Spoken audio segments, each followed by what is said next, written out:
시청자 여러분 안녕하십니까? VOA 뉴스입니다. 미군 전쟁포로 실종자 가족 연합회가 2차 미북 정상회담에서 미군 유해 송환을 다시 논의해야 한다고 촉구했습니다. 미국과 북한이 싱가포르에서 미군 유해 발굴에 합의했음에도 이를 적극 이행하지 않고 있다는 겁니다. 박승혁 기자의 보도입니다.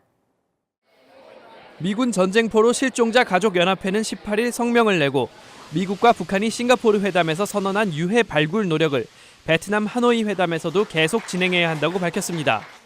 연합회는 성명에서 양국이 미북 유해 공동 발굴 재개, 기존에 확보된 유해 송환, 북한 내 유엔 묘지에 묻힌 유해 발굴과 송환, 600여 곳 이상의 전투기 추락 지점 현장 조사 등을 검토해야 한다고 촉구했습니다. 릭 다운스 전쟁포로 실종자 가족 연합회장은 VOA와의 인터뷰에서 2차 정상회담이 며칠 앞으로 다가왔는데도 유해에 관해선 아무런 입장 발표가 없다고 말했습니다.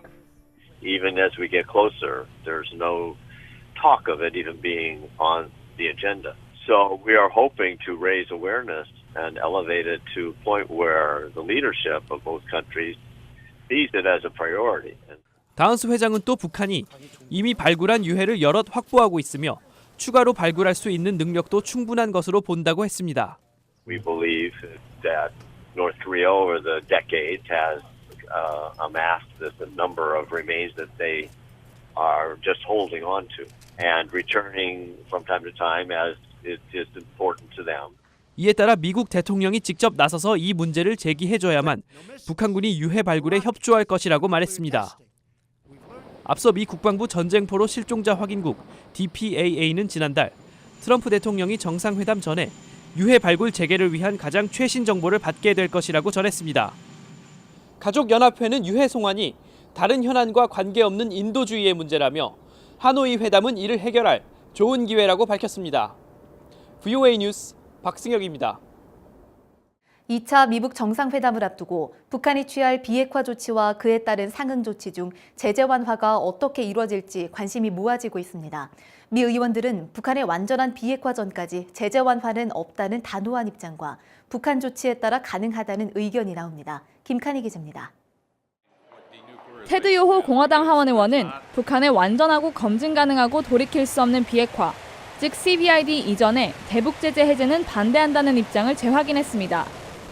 1차 미북 정상회담에서 도출하지 못한 비핵화와 검증이 합의되고 비핵화 조치와 국제사회의 검증이 완료돼야 제재를 해제할 수 있다고 강조했습니다.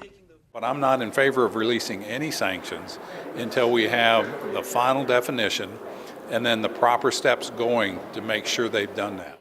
북한이 구체적 비핵화 조치가 없다면 정상회담을 취소해야 한다고 밝혔던 코리 가드너 의원은 지난해 말 제정됐던 아시아 안심법을 상기시켰습니다. 북한의 완전한 비핵화 이전의 대북 제재 해제는 이뤄질 수 없다는 것입니다. U.S. law is very clear. Only upon complete, verifiable, irreversible denuclearization will sanctions be lifted. 가드너 의원은 앞서 VOA와의 인터뷰를 통해 북한의 완전한 비핵화 이전에 정부가 일부 제재를 유예하거나 완화하려 한다면 강력히 반대할 것이라고 밝힌 바 있습니다. 반면 브래드 셔먼 하원 의원은 북한의 조치에 따른 최소한의 조건으로 대북 제재를 완화할 수 있다는 입장을 내비쳤습니다. 북한은 1차 미북 정상회담 이후에도 14개의 핵무기를 만들 수 있는 핵분열성 물질을 생산했다며 처음부터 완전한 북한의 비핵화를 이루려는 목표보다 단계적 비핵화로 접근해야 한다고 밝혔습니다. At a minimum, we have to keep and maintain the sanctions until we have, if North Korea limited to a limited number of nuclear weapons that are highly and intrusively monitored. 완전한 비핵화 전에 제재 해제는 없다는 의회의 강경한 원칙은 변하지 않았지만 북한의 태도에 따라 일부 제재 완화 가능성이 거론되고 있습니다. VOA 뉴스 김칸입니다. 북한에 의한 납치 피해자 가족회와 지원 조직인 구출회가 김정은 국무위원장에게 보내는 공개 서한에서 납북 일본인 전원의 즉각적인 일괄 귀국을 호소했습니다. 이들은 17일 도쿄에서 회의를 열고 모든 납치 피해자의 즉각적인 일괄 귀국이 실현되면 북일 국교 정상화에 반대할 생각이 없다며 귀국하는 피해자에게 북한 내의 비밀도 캐묻지 않겠다는 입장을 발표했습니다. 납치 피해자 가족들이 김 위원장에게 직접 메시지를 보낸 것은 이번이 처음입니다. 러시아가 지난해 12월 북한에 이례적으로 많은 정제유를 공급한 것으로 확인됐습니다. 유엔 안보리 대북제재위원회는 러시아가 6,983톤을 지난해 12월 대북정제유 공급분으로 보고했다고 최근 밝혔습니다.